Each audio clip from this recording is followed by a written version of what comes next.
Anong longganisa ang paborito mo? Kasi ako, ang paborito ko ay yung longganisang Imus.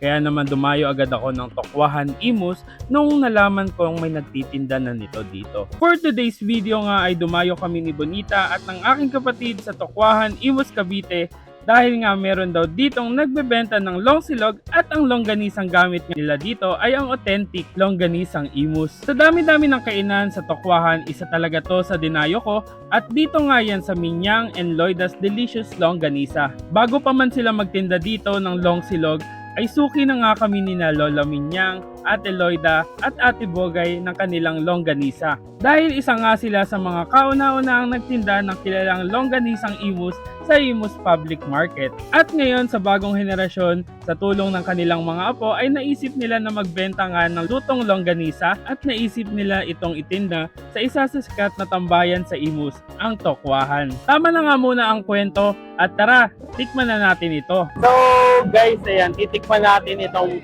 Minyang and Loida longganisang Imus. Ito, isa to sa legit kasi matagal na kaming bumibili talaga nito kasi kapitbahay talaga namin yung nagagawa nito, no? Ito yung garlic, ito yung mas kilala na longganisang Imus. Garlic flavor siya.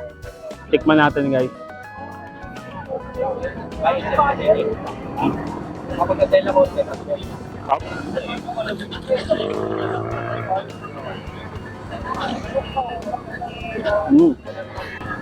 Panalo talaga yung garlic flavor nila, guys. Suka na may bawang, solve na dito.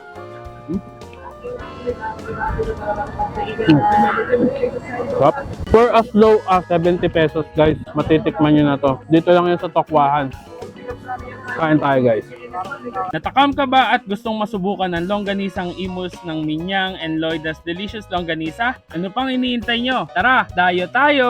Nakapwesto nga sila every Thursday, Friday, and Saturday sa Tokwahan, Imus Cavite at ang available dito ay ang longsilog. At kung gusto mo naman bumili ng hilaw ay dayuhin nyo na ang pwesto ng Minyang and Loida's Longganisa sa Imus Public Market and take note, agahan nyo ang pagpunta kasi ang longganisa nila ay mabenta talaga. Kaya baka maubusan ka. Pwede naman din kayong umorder through SMS or call and you can contact them sa 0966-187-0614.